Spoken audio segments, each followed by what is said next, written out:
Some people will ask me, a lot of times church people will say, based on Romans chapter 1, which talks about how the suppression of truth, where it says the invisible things of God, his eternal power and divine nature, are clearly seen through what has been made, in other words, nature and creation, so that they are without excuse. Now, who's the they that are without excuse? Well, in Paul's case, he was talking about idolaters. But it works for atheism too. I do believe that people that don't believe in the one true God are suppressing the truth or have suppressed the truth. Willful disbelief is still disbelief. And we humans are good at lying to ourselves, aren't we? And we can convince ourselves of things. And so if I run into someone who was once claiming to be a Christian and now they claim to be an atheist and perhaps they've become an atheist popularizer, the person is probably telling you the truth. They don't believe in God. It doesn't mean God didn't reveal it to them, and it doesn't mean they didn't suppress the truth, but they have come to believe the lie, basically, is what I'm saying. So, and I hope that's not personally offensive to any skeptics or atheists that may hear this. Are atheists just suppressing the truth in unrighteousness?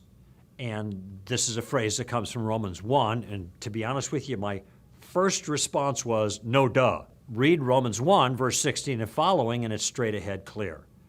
What Paul says is that the evidence of God is clear to everyone, having been seen through what has been made. So you look around the world, natural revelation, general revelation, and you realize something is going on that's greater than us. And the thing that's going on is God's activity evident to everyone.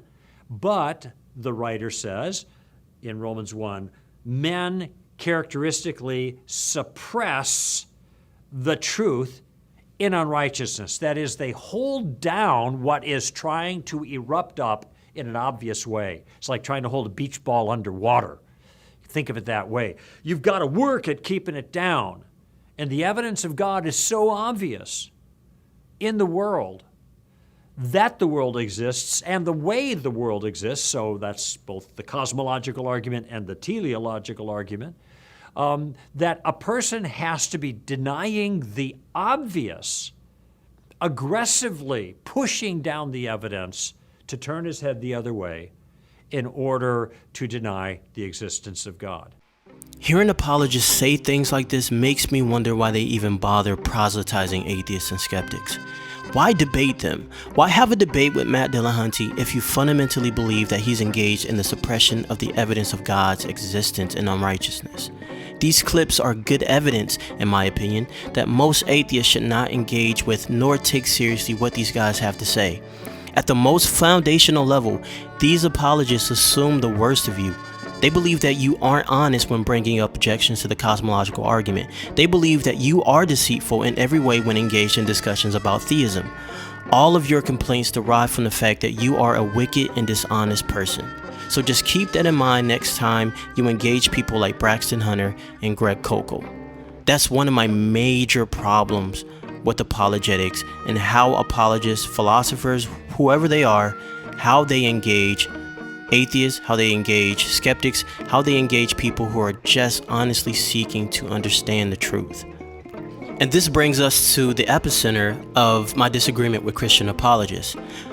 The cited passage that grants a license to psychoanalyze non-believers is Romans chapter 1, specifically verse 18 through 20. For the wrath of God is revealed from heaven against all ungodliness and unrighteousness of men, who hold or suppress the truth in unrighteousness. Because that which may be known of God is manifest in them, for God hath showed it unto them.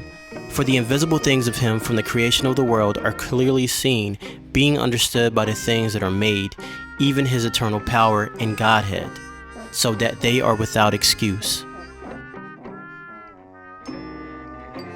If one were to ask most evangelical Christians in the West about soteriology or their views on salvation, odds are much of it will come from the first chapter of Romans. I should point out that Pauline scholarship is polyphonic in nature when it comes to this. Many Pauline specialists have even concluded that Paul's soteriology is a muddled mess filled with contradictions. For instance, scholars see an inconsistency in soteriology presented in Romans chapter 1 through 4 and Romans chapter 5 through 8. Granted, not all scholars see an inconsistency. Nevertheless, it is an issue of scholarly controversy. In other words, a straightforward reading of Romans 1:18 ought to be approached with caution. So, with that being said, if Paul is the author of Romans 1 verse 19 through 32, then Paul got it horribly wrong.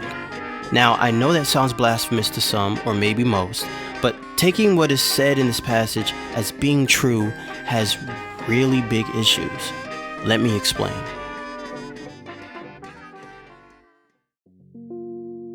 Pauline scholar Douglas Campbell has pointed to logical, systematic, and empirical problems of the passage. For the sake of this video being way too long, we will look only at the intrinsic difficulties. So I highly recommend reading his book, The Deliverance of God, for a deeper analysis of the problem, with what he calls the Lutheran reading of the passage that comprises in part the justification theory that evangelicals subscribe to. I will borrow from the words of Richard Beck in his blog that reviews the book called Experimental Theology.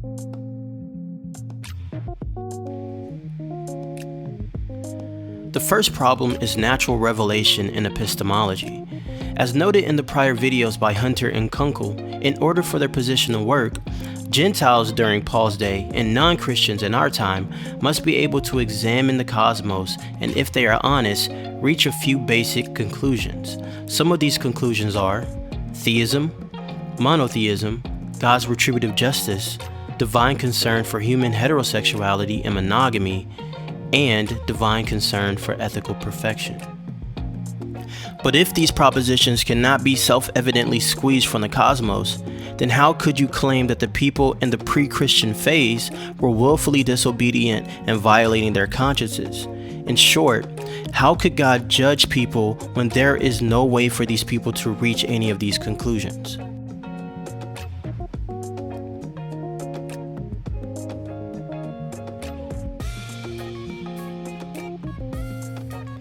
Is it really self-evident when people examine the cosmos that God exists? That there is only one God? That this God demands moral perfection and will condemn you if you fail to achieve perfection? Is it clear that God finds homosexuality unacceptable? That monogamy is okay and polygamy is not? Is any of this obvious? Well, no, it's not. So how could God judge anyone on these particulars? These realizations about God are only obvious after one has encountered the Christian message, and this brings up a related criticism made by Campbell. There is a disjoint between the epistemology of what he calls phase 1, the pre-Christian phase, and phase 2, the Christian phase. For Braxton's take on atheists entails that every person should be able to examine the universe and conclude that, for example, God exists, what this God expects of you, that you must be perfect, and that God won't forgive you if you aren't perfect. All that, to put it mildly, is a bit of a tall order. But even if we grant all of this, the person in the pre-Christian phase can't get to phase 2, the Christian phase. By examining the cosmos, people can conclude that they are damned in phase 1, the pre-Christian phase, but they aren't expected to figure out how Christ can save them. This particular information isn't embedded in the cosmos. Rather, it is a historical and contingent revelation delivered by human messengers. Concretely, a missionary has to show up at a village. This is a very odd situation, but we can see why justification theory needs to be this way. The goal of justification theory is to have everyone, and I mean everyone, stand condemned in the pre-Christian phase. No one is without excuse. Everyone is doomed, and importantly, they know it. And if they don't know this, it is due to the fact that they are disobedient and wicked, willfully ignoring the transparent claims of the cosmos. The universal condemnation functions as a prerequisite, the stage setting for the delivery of the Christian message. The trouble is that the Christian message might never come. It needs to be delivered by human persons. For justification theory, this makes sense. The good news isn't philosophical or metaphysical. You can't save yourself by examining the cosmos and worshiping the God or gods revealed to human reason. You need to hear about Jesus.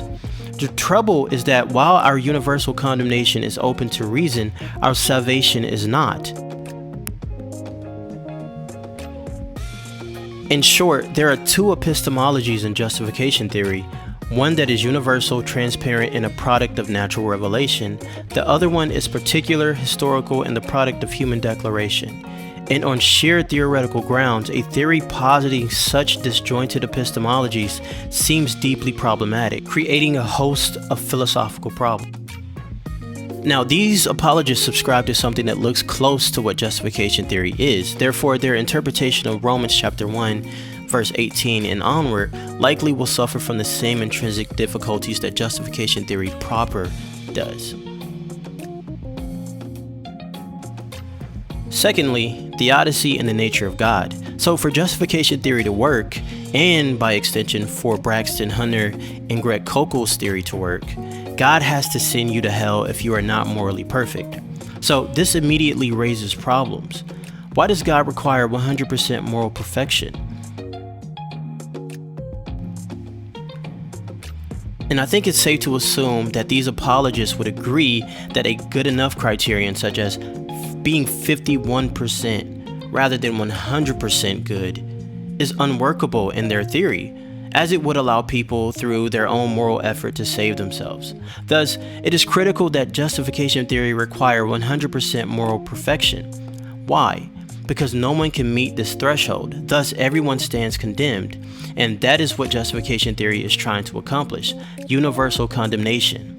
And the trouble is that to accomplish this feat, justification theory has to make a claim about God that seems deeply problematic. First, why would God create his flawed creature and then expect moral perfection? No reasonable person would expect perfection from a biological creature. It's just not in the cards. Second, why is God so harsh?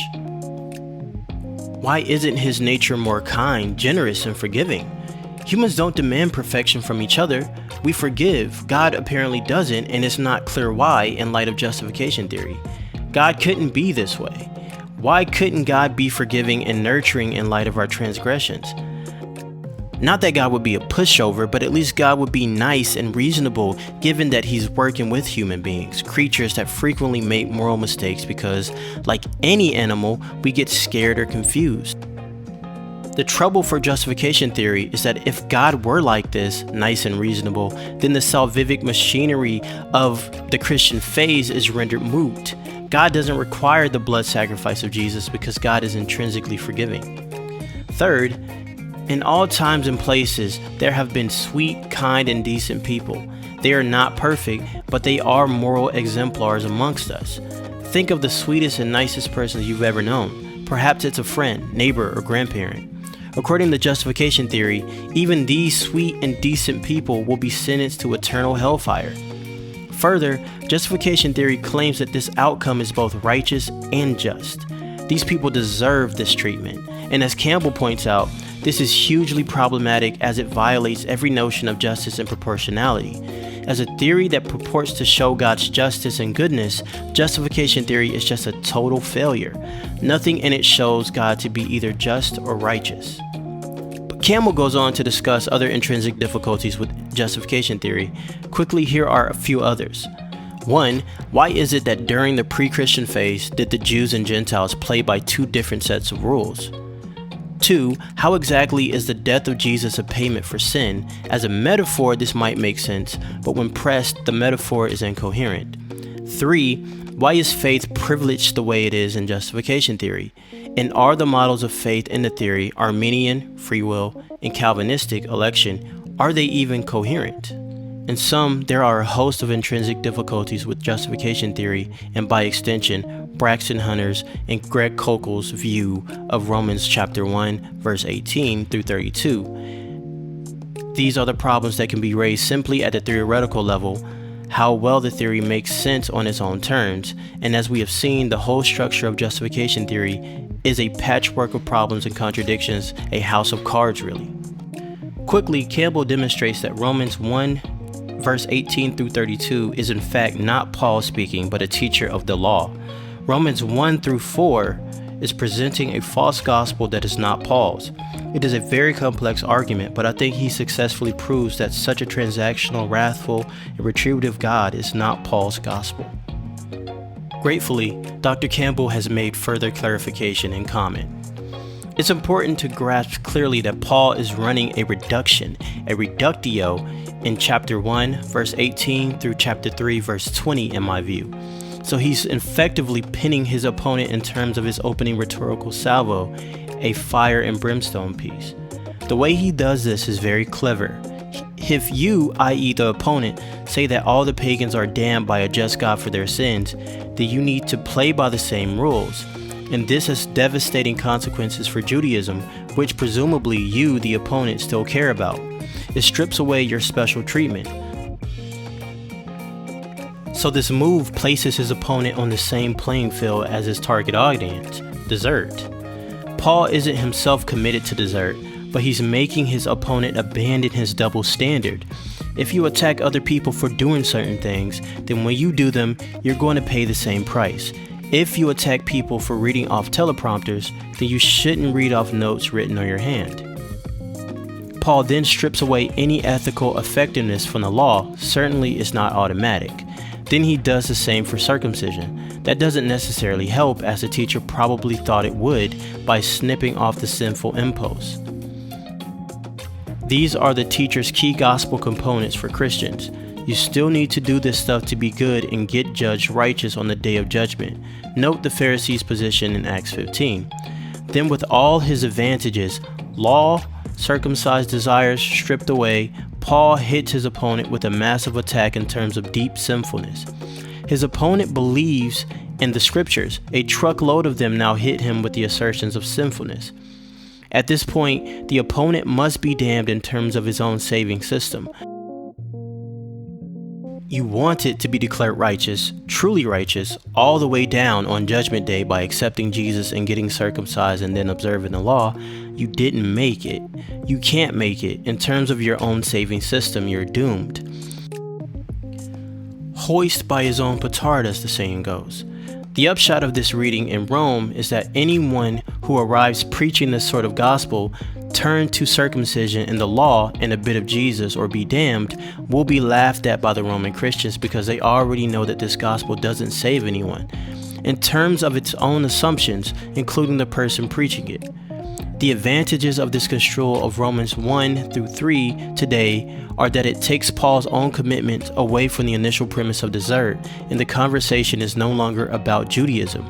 Paul has a very different view. It's an ambivalent and rather confused Jewish Christian gospel, a bit of Jesus and a bit of law. We are also still very close to the text. We're not challenging any widely accepted interpretations, unlike the sociological boundary marker crowd. This reading has been lost to the church quite quickly in my view, because nothing is more dependent on extra textual clues, and so fades faster over time than a satirical subversive piece.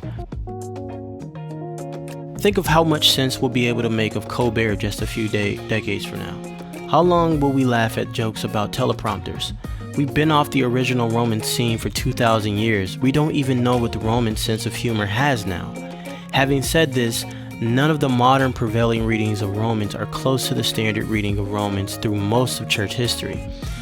The conventional reading was developed in the 1500s, so it was lost for quite a while too. In other words, all us modern readers and rereaders face the same difficulty here, and I think my reading has a better explanation concerning its original loss. Simply put, you can't use Romans 1 to justify the idea that atheists suppress the truth in unrighteousness. The truth isn't obvious, and to say so causes a multiplicity of difficulties for Romans and Paul, namely that Paul's gospel is inconsistent. Thanks for watching.